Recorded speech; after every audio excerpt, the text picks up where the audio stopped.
Le livre de Néhémie, chapitre 9. Le 24e jour du même mois, les Israélites se sont rassemblés pour un jeûne, habillés de sacs et couverts de poussière. Les Israélites de naissance se sont séparés de toutes les personnes d'origine étrangère et se sont présentés pour confesser leurs propres péchés ainsi que les fautes de leurs ancêtres. Ils se sont levés, chacun à sa place, et on a lu dans le livre de la loi de l'Éternel, leur Dieu, pendant un quart de la journée. Pendant un autre quart, ils ont confessé leurs péchés et se sont prosternés devant l'Éternel, leur Dieu.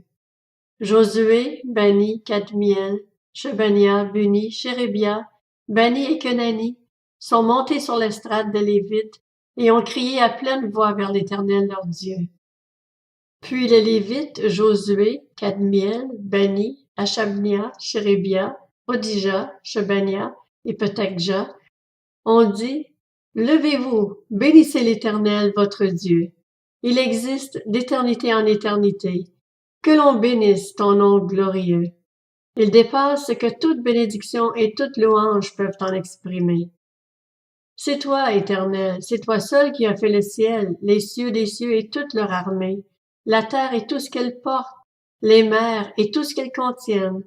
C'est toi qui donnes la vie à tout cela, et les corps célestes se prosternent devant toi.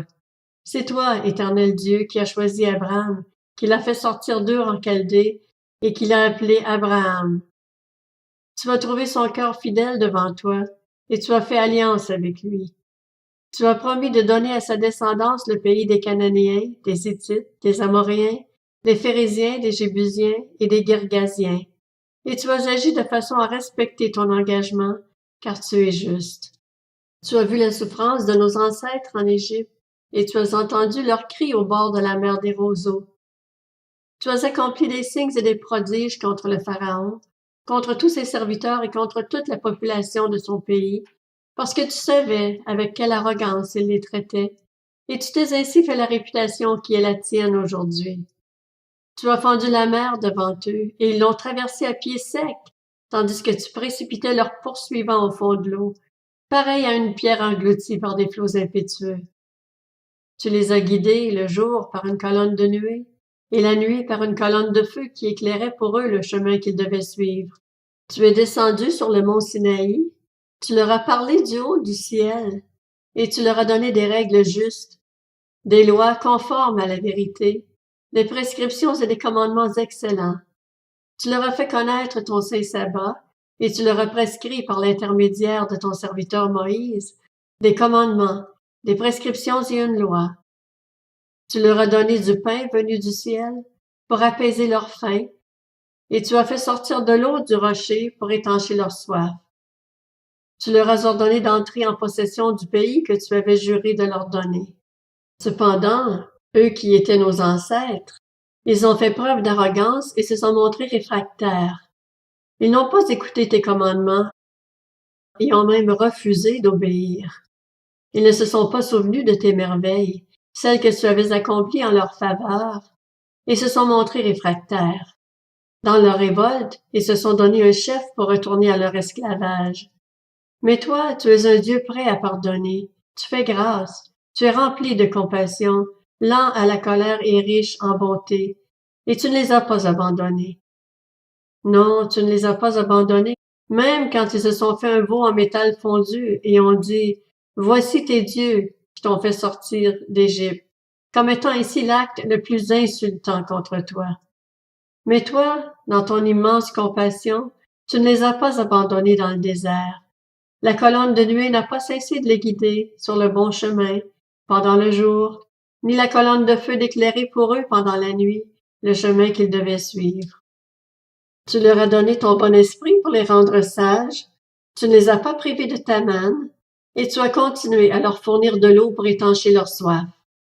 Pendant 40 ans, tu as pourvu à leurs besoins dans le désert, sans qu'ils manquent de rien. Leurs vêtements ne se sont pas usés, et leurs pieds n'ont pas enflé. Tu leur as donné des royaumes et des peuples que tu leur as attribués comme régions frontalières. Ils ont ainsi pris possession du pays de Sion, le roi de Hesbon, ainsi que de celui d'Og, le roi du Basan.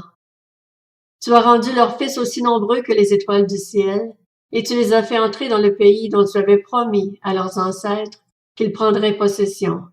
Leurs fils y sont entrés et en ont pris possession. Tu as humilié ses habitants, les Cananéens, devant eux, et tu les as livrés entre leurs mains avec leurs rois et les peuples du pays, pour qu'ils les traitent selon leur bon plaisir. Ils se sont emparés de villes fortifiées et de terres fertiles.